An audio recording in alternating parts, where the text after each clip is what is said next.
Quem ainda não me conhece, eu sou o Diego Camargo. O tema da live de hoje é como viver somente de corretagem imobiliária. Será que esse tema é importante? Será que as pessoas têm dificuldade? Eu anuncio com bastante segurança, provavelmente deva ser um dos maiores desafios, especialmente daqueles que estão começando na profissão. Mas vamos lá, pessoal, qual é o plano de voo? O que eu quero apresentar e compartilhar com vocês nessa live para lá de especial? Então, obviamente, eu vou contextualizar um pouco essa história. Vamos explicar efetivamente o que significa viver única e exclusivamente de corretagem imobiliária. Estou com a cabeça no Renda Imóvel Moeda Forte. Aliás, está tendo mais um episódio hoje importante. Estamos dividindo aqui o horário com meu irmão, craque no mercado imobiliário, que está capitaneando como ninguém o Renda Imóvel Moeda Forte na sua semana do investidor imobiliário.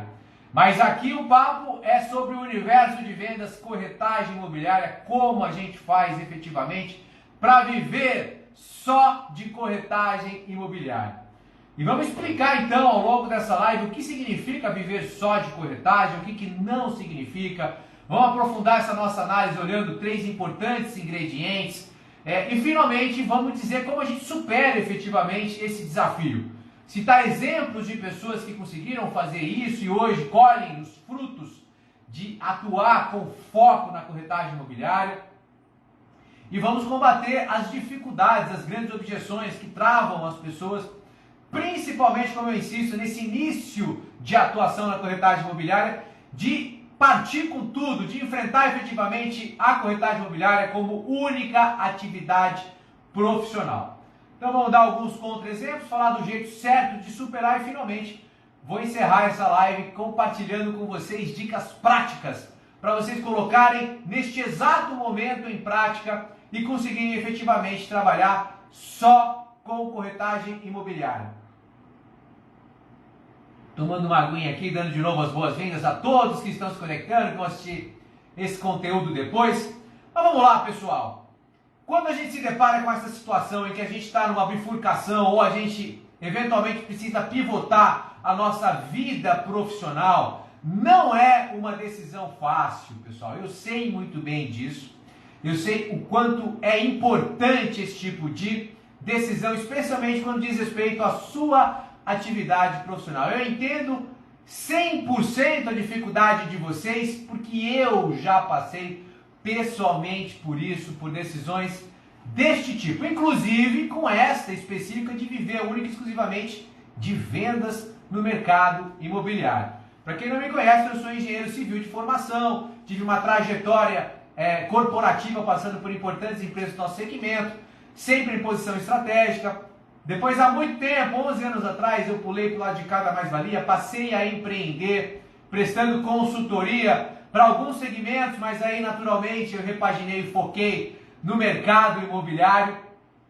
Mas o que eu quero deixar claro é que eu, ao longo dessa trajetória, também precisei tomar esse tipo de decisão, de pivotar e eventualmente focar, nichar a sua atividade profissional. Então, pessoal, continua sendo oportuno eu dar um testemunho em primeira pessoa para que o meu exemplo sirva de reflexão para todos que estão aqui nos acompanhando.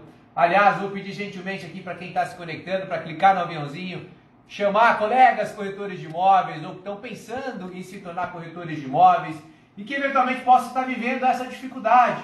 Clica no aviãozinho, chama o pessoal, clica no coraçãozinho também para distribuir essa live para o maior número possível de pessoas. Mas eu vou pedir licença para contar o meu caso, como eu enfrentei essas tomadas de decisão de pivotar a vida profissional. E aí eu vou voltar no tempo, pelo menos esses 11 anos aí, quando eu me deparei talvez com a primeira grande decisão de mudança radical do ponto de vista profissional. E eu lembro, pessoal, estou falando do ano de 2009 para 2010, que eu fazia as matérias de pós-graduação na Unicamp, onde eu me formei engenheiro civil, e eu também era convidado, naquela ocasião, acho que foi a terceira vez que eu fui dar uma palestra na Unicamp, para conversar com os estudantes da Faculdade de Engenharia, aqueles que estavam no último ano, sobre as dinâmicas do mercado, as oportunidades.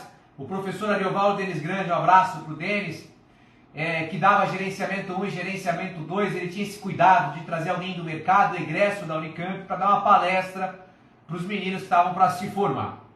E beleza, eu fui lá e eu vou encurtar bem essa história para chegar onde realmente me interessa, mas foi através dessa interação que eu angariei um menino chamado Caio Tavares, que ele quis trabalhar comigo naquele momento. Eu estava lá em Votorantim, Barra Sorocaba, trabalhando num grupo chamado Grupo Splice, um grupo bastante forte, segmentado, mas eu trabalhava naturalmente no braço de empreendimentos imobiliários, e era deliberado. Em algum momento dessa minha apresentação lá na Unicamp, eu queria vender uma oportunidade de atrair os meninos que estavam para sair de lá, para formar um tipo de perfil que a gente achava que era importante para os desafios da Splice, que era difícil a gente formar ou angariar no interior do estado de São Paulo. Beleza, e o Caio foi lá. E aí, de novo, encurtando bem essa história, em determinado momento, e por conta dessa proximidade, fui eu que fui fazer a palestra, foi através de mim, eu era um veterano do Caio, foi através de todo esse contexto que ele foi trabalhar no Grupo Splice, a gente acabou ficando muito próximo. E em determinado momento, o Caio começou a me provocar, vendo as diferentes áreas e atividades que eu tocava dentro da Splice. Ele começou a me provocar. Ele começou a falar: Diego, por que você não presta serviço disso? E eu respondia para o Caio, naquela ocasião, eu falava: Caio, não tem como. Eu estou fazendo as matérias de pós na Unicamp, estava fazendo um MBA na GV na ocasião, de gestão financeira, e estava tocando as várias frentes que eu tocava lá no Grupo Splice. E eram vários projetos mesmo. Então, na minha concepção, e essa era a desculpa que eu dava para o Caio, eu não tinha tempo para eventualmente começar a prestar serviço, enfim, abrir uma nova frente, talvez de consultoria, que era o que a gente tinha em mente. Mas essa história se encurta na seguinte percepção, e ela é muito importante para que vocês, eventualmente, ao longo dessa live, tenham algum insight e entendam quão importante é a questão do mindset nessa decisão. Quão é importante a forma, o modelo mental, a forma como vocês enxergam essa dificuldade, esse desafio de focar em determinada atividade. Porque qual foi o insight que eu tive 11 anos atrás conversando com o Caio? O meu insight foi o seguinte: eu dava a desculpa de que eu não tinha tempo para começar a prestar serviço, para montar uma empresa de consultoria com o Caio. Mas em determinado momento, eu percebi, e isso virou uma verdade, né, porque é um fato, mas virou uma coisa que guiou a minha vida e as minhas decisões.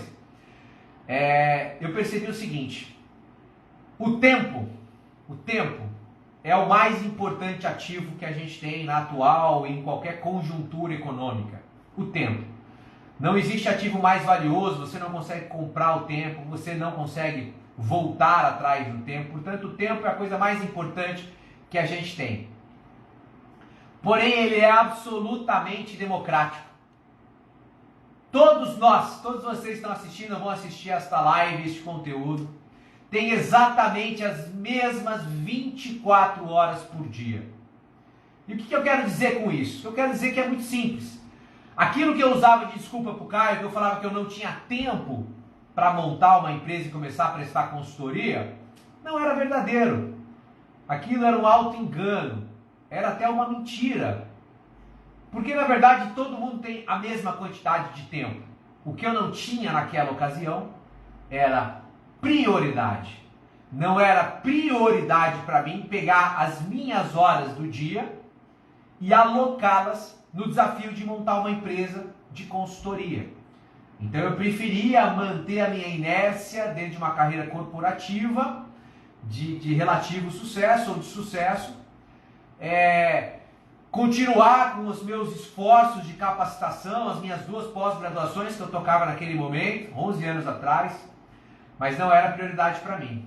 E o que isso tem a ver? Isso tem tudo a ver, pessoal, tem tudo a ver, porque todas as decisões que vocês venham a tomar daqui para frente, vocês podem eventualmente acrescentar esse ingrediente de entender que absolutamente tudo que vocês queiram fazer ou queiram trabalhar, tudo é totalmente possível.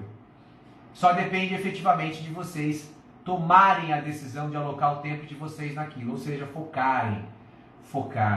E essa foi o primeiro momento mais drástico em que eu rompi com essa trajetória convencional ou não. A gente não é educado desde o ensino médio a passar numa boa universidade, cursar uma boa universidade, ter um bom emprego, e aí começar a ascender dentro de uma empresa, né? Começar como analista e ascender no coordenador, gerente, diretor e assim por diante.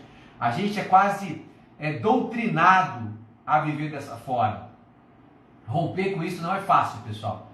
E eu só consegui realmente por empurrão do meu amigo Caio. Um abraço pro Caio. Tá aqui a Flávia de Piracicaba, deixa eu aproveitar e cumprimentar o pessoal. Diz que é iniciante. O Fernandes está aqui. O Evandro de BH. Um abraço. A Fabíola sempre me acompanha de BH também. Gabriel Parente. Anderson, Mariano, Eric, Henrique. Eu estou com um setup aqui, que é a configuração aqui dos equipamentos, pior, tá, pessoal? Estou com dificuldade até de rolar a tela aqui, então vocês me perdoem desde já, caso eu não consiga cumprimentá-los todos, mas sintam-se cumprimentados.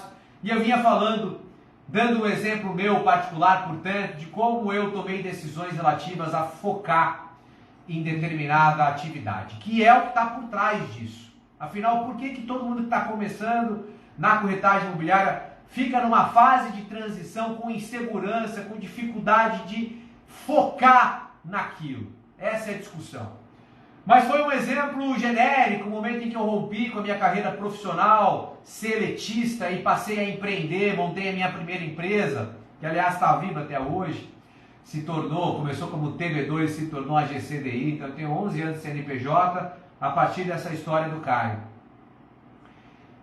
Mas e depois? Passado um bom tempo, pessoal, 5 anos atrás, então estamos falando aí de 2016 para 2017, eu novamente me vi diante de uma bifurcação, eu criei uma bifurcação profissional e eu precisei de novo tomar uma decisão sobre que caminho seguir, tá certo? E aí foi uma decisão que envolve efetivamente o universo de vendas. Foi naquele momento efetivamente que eu comecei a vivenciar esse universo, e é por isso que hoje a gente está aqui conversando através dessa live. Mas eu tinha o desafio de estruturar um braço de vendas dentro da minha empresa, que naquela ocasião era uma boutique de negócios, então eu estruturava negócios, eu prestava consultoria, mas aí eu já tinha repaginado mais focado para o mercado imobiliário, por causa da minha formação, por causa do meu networking, do meu métier de relacionamento, eu tinha naturalmente mais clientes no mercado imobiliário. E aí, em determinado momento, ficou interessante a gente montar um braço de vendas e fui lá eu viver esse desafio. E esse momento, pessoal, então é um pouco diferente de muitas pessoas, tá certo? Eu vou explorar isso ao longo da live, mas eu comecei a viver o universo de vendas a partir de um projeto estruturado de ter um braço, até com uma ideia mais estratégica. Por que a gente queria ter um braço de vendas na nossa estrutura?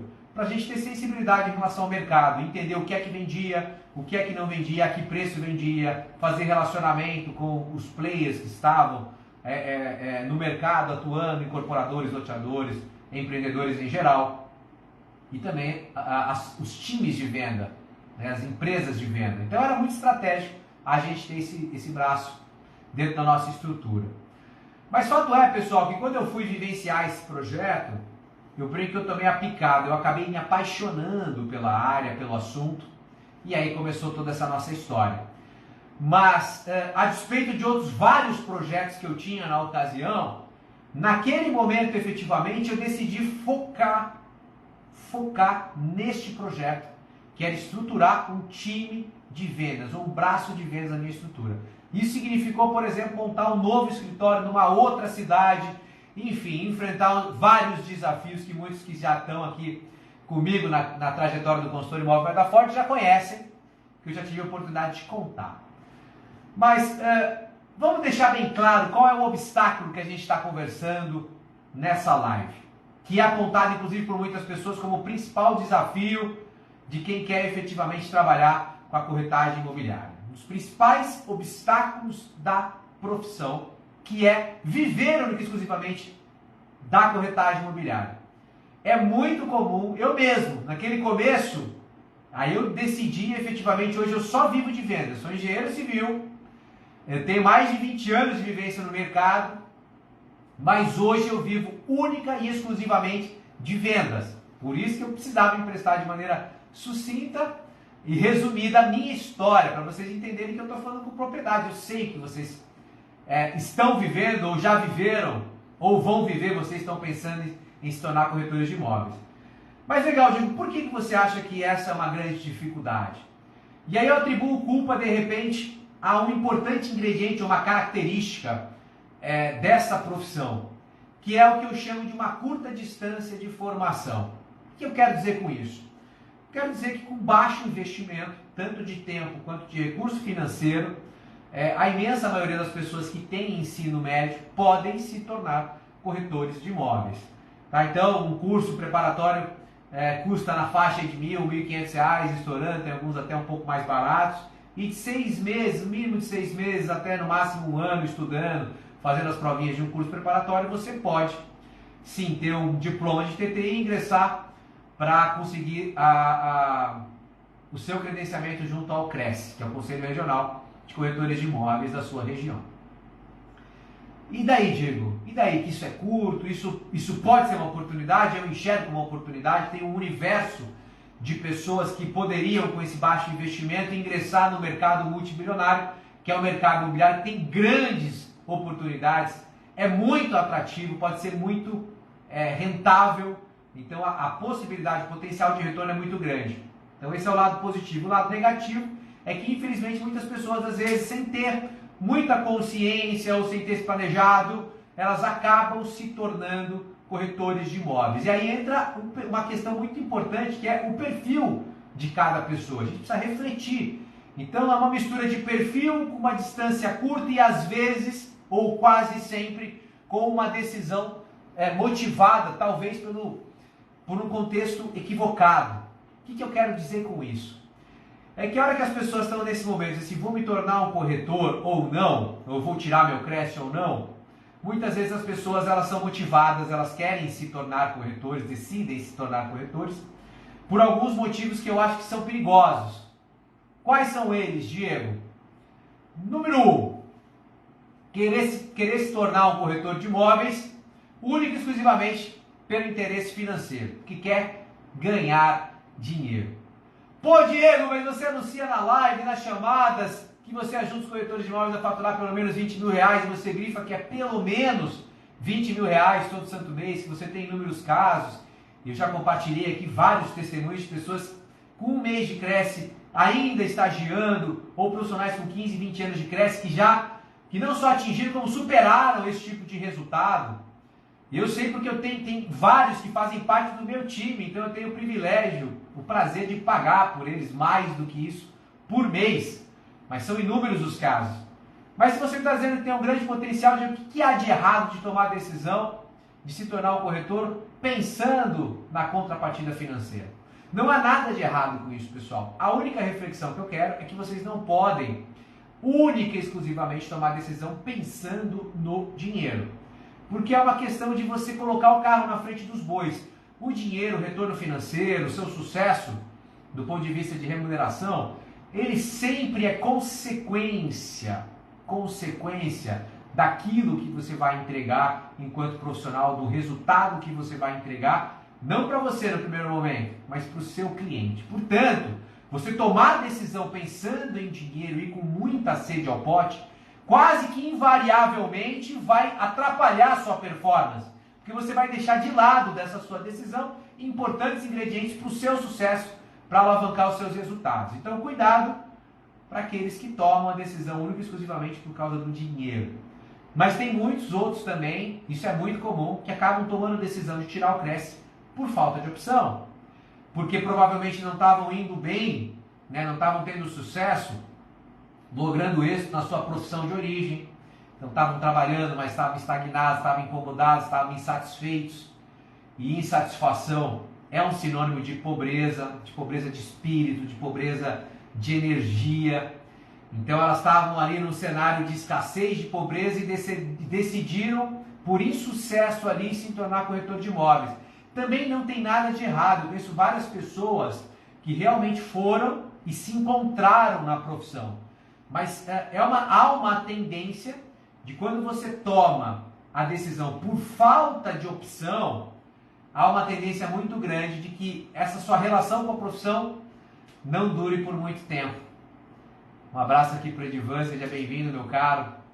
Então, são ingredientes perigosos. Você decidir se tornar corretor por causa do dinheiro único e exclusivamente, ou por falta de opção, porque você não está tendo sucesso na sua profissão original, ou porque eventualmente você está desempregado. Nada de errado, de novo, com cada uma delas. Só que são perigosas, são situações que acontecem, que levam muitas pessoas a tirar o Cresce e que infelizmente não contribuem para que elas permaneçam ou se tornem efetivamente profissionais de vendas do nosso segmento. Corretores de imóveis com C maiúsculo, ok?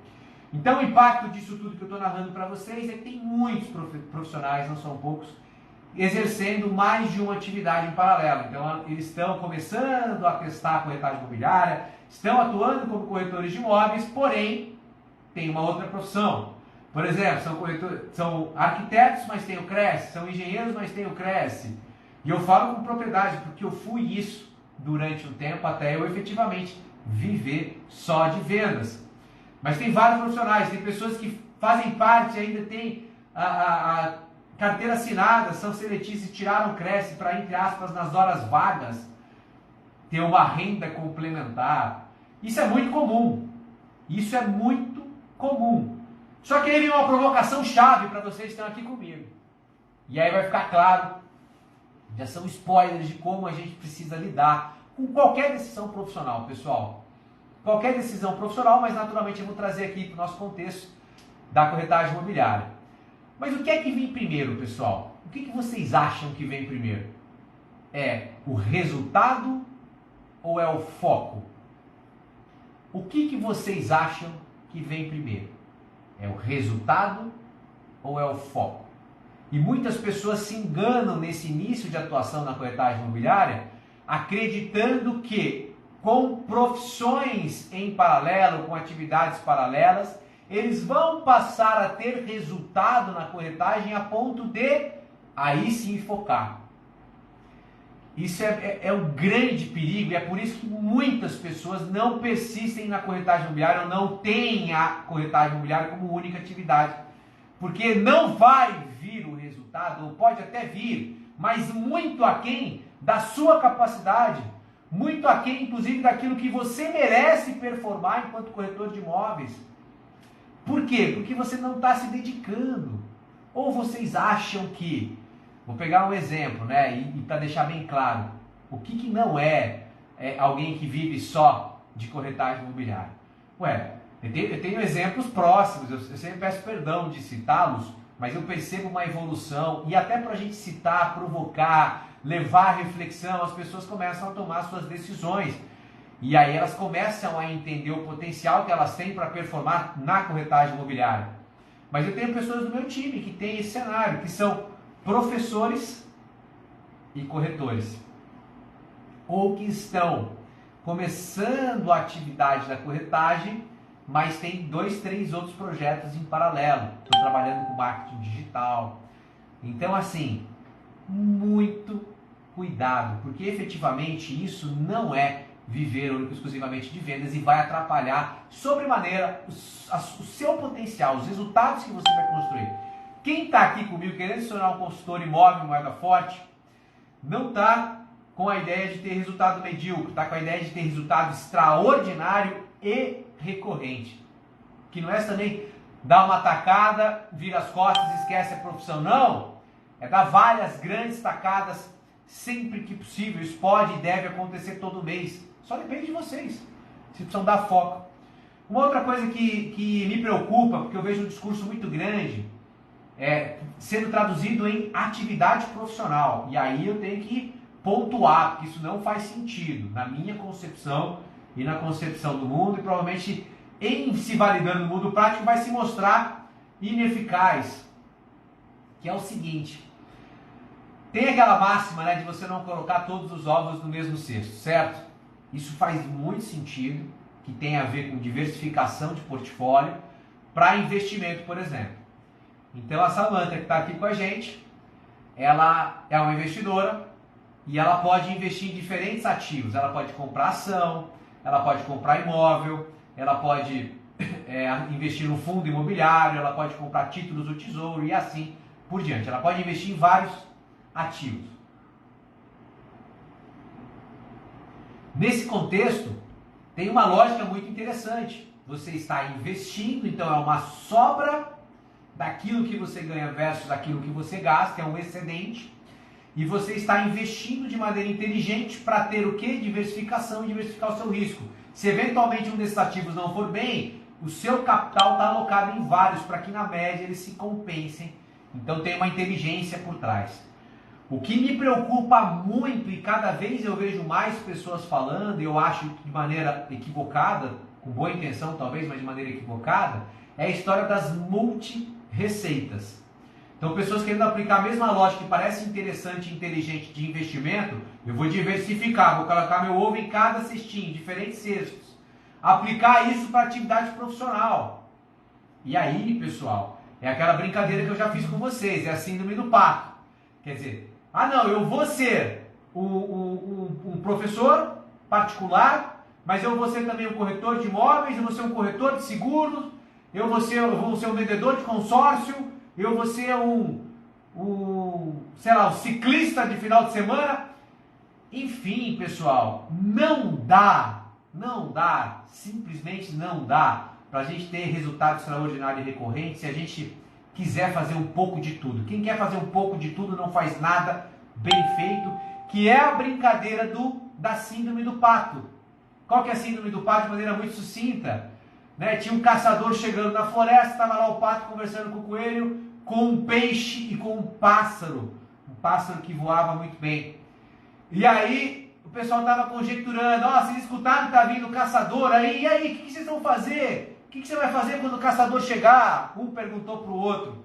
E o peixe falou, olha, quando ele chegar, eu vou pular na água e vou nadar tão rápido que ele nem vai me ver. O coelho falou, a hora que ele chegar, eu corro para o lado que eu estiver virado, contrário do caçador, claro, e ele não vai conseguir me pegar. E o pássaro respondeu a mesma coisa, a hora que o caçador chegar, eu vou voar tão rápido que ele não vai me pegar. E o pato? O pato na história quis dar uma de malandro. O pato falou, moçada, vocês estão por fora. Eu, por exemplo, sei andar, correr, sei nadar e sei voar, portanto, dependendo pro lado que o caçador vier, eu vou.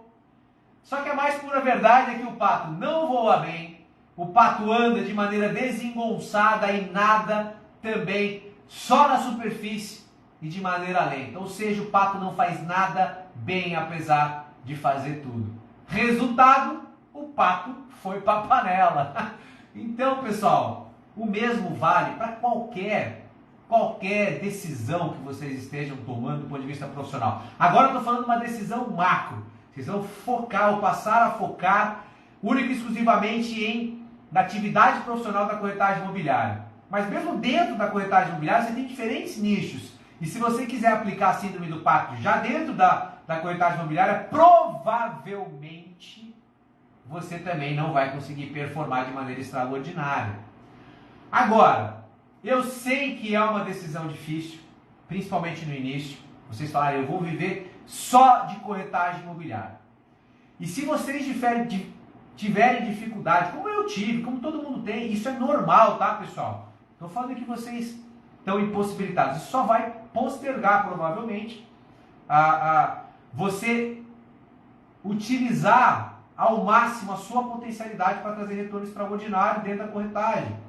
Tá certo? Então é uma decisão difícil, porém, se você não a tomar agora, você precisa ajustar a sua expectativa. Tá certo?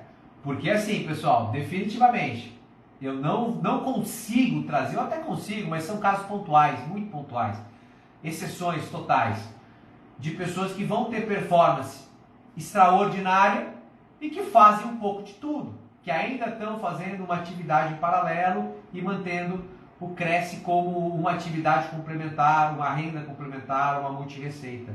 Não vai virar. Vocês querem mais um exemplo, só para ficar bem didático, eu sempre falo desse cenário, que é o seguinte. Imagina que vocês decidiram se tornar jogadores de futebol. Né? É o sonho, pelo menos é o sonho da minha geração. Né? É o grande sonho comum dos meninos até 9, 10 anos, se tornar jogador de futebol. Ia se tornar jogador de futebol, ia se tornar bombeiro, né? Ou policial, algo do gênero. E pessoal, imagina que você está lá 8 anos atrás, vocês meninos, e decidiram se tornar jogadores de futebol. Beleza. Vocês sabem, e se preparados forem, vão entrar numa esteira de capacitação. Então vocês vão começar a se preparar fisicamente, como um atleta. Vocês vão começar a estudar e a treinar os fundamentos técnicos, passe, cruzamento, cabeçada, dominar a bola, drible e assim por diante. Então assim, existe um caminho comum? Claro que existe. Mas me respondam com honestidade, principalmente os meninos de plantão aqui. E com todo respeito também às meninas, tem várias que jogam futebol, mas é mais do universo masculino. Existe a possibilidade de a gente encontrar um craque, um cara assim extraordinário, que é o que a gente almeja. Tem alguém aqui que por livre e espontânea decisão vai querer ser um cara medíocre de baixo resultado? É claro que todo mundo no seu íntimo quer, na atividade que escolheu, ser uma pessoa de destaque, ter altos resultados, porque faz parte, inclusive, das soluções financeiras que ele precisa dar para os sonhos dele. Independente do sonho que ele tenha, do propósito que ele tenha, vai existir uma equação financeira por trás, portanto ele precisa de desempenho. Então todo mundo vai ter no seu íntimo esse anseio, esse desejo, esse sonho de ser muito bom naquilo que faz. Mas voltando para o futebol, existe a possibilidade do cara ser um craque, um bola de ouro, o melhor do mundo, jogando na lateral, no meio de campo, na zaga, como centroavante e goleiro ao mesmo tempo? É tão simples quanto isso. Mesmo ele seguindo os mesmos caminhos de capacitação, de treinamento, em determinado momento, num único esporte, ele precisa escolher, por exemplo, uma posição. Porque se ele não levar aquele conhecimento, aquele treinamento para a prática, se ele não entrar em campo e jogar 1, 2, 3, 10 jogos, 10 campeonatos, naquela posição especificamente, ele não vai se tornar o melhor lateral direito do mundo, ele não vai se tornar o melhor artilheiro do mundo. Então perceba, já estou dando até um passo além. Mesmo dentro da corretagem imobiliária, é importante vocês identificarem um nicho. Mas para sintetizar toda essa conversa nossa até agora, o que eu costumo dizer, pessoal? É a especialização que leva à excelência. Está aqui a Samantha dizendo que vive de corretagem há 12 anos. Então tem vários casos, Samantha, e você é mais um deles, de pessoas que conseguiram romper essa barreira, né? Que falaram assim, não, dá para viver só de corretagem, dá para viver muito bem, obrigado. Aliás, esse muito bem, obrigado vai vir em consequência dessa sua decisão, tá certo? Você pode ter sempre a desculpa, falar assim, mas puxa, eu não estou ganhando o suficiente, eu fico inseguro, não sei se eu vou vender todo mês, desculpa não vai faltar. Mas você manter atividades em paralelo, sem sombra de dúvida, só vai significar uma coisa, vai atrapalhar o seu desempenho. Então a frasezinha que acho que sintetiza todo esse nosso bate-papo até agora é o seguinte, é a especialização que leva à excelência. Se você não se especializar, se você não nichar, se você não focar, começar pela atividade sua, definitivamente você não vai ser extraordinário. Você pode até desempenhar, mostra o que acontece. Tem várias pessoas que fazem, o pato voa, o pato nada, o pato anda, meio que corre. Mas ele não vai ser definitivamente extraordinário em nenhuma dessas atividades, assim como vocês não vão ser extraordinários na corretagem imobiliária se não decidirem por viver única e exclusivamente daquilo. Show de bola, pessoal? Tá claro? Fundamental essa primeira reflexão, para que a gente comece a falar, afinal, como a gente supera isso, Diego? É só uma questão de dar foco? Não. E como que a gente faz isso? É como eu quero encerrar essa live, dando dicas práticas, talvez citando também as grandes objeções que eu escuto, tá certo? Portanto, podem ser a de vocês que estão começando na profissão, pode ser a de pessoas que vão começar a olhar o mercado imobiliário, porque o mercado imobiliário, pessoal, está vivendo um momento virtuosíssimo. Eu tenho anunciado, pessoal, o ano 2021 como um ano que tem tudo para ser, se não o melhor, pelo menos um dos melhores anos da história do mercado imobiliário. E aí, mais do que levantar a tese junto com diversos outros especialistas, vários indicadores estão se materializando mês a mês para comprovar isso. A gente está vivendo um momento excepcional a despeito de toda a adversidade da pandemia. Então a gente tem um problema seríssimo que está afetando o mundo inteiro, especialmente o Brasil. Né? E aí você tem o prisma muito negativo e triste, né, das vidas ceifadas pela questão da saúde. Mas mesmo do ponto de vista macroeconômico, ano passado no Brasil uma grande recessão. E mesmo assim o mercado imobiliário está vivendo um dos melhores momentos da sua história. E já tive a oportunidade de aprofundar a respeito disso com fatos, com números. Então, pessoal, tem muita gente que vai começar a procurar o mercado imobiliário, mas vai enfrentar esse desafio. Daí a importância da gente terminar essa live explicando como a gente supera.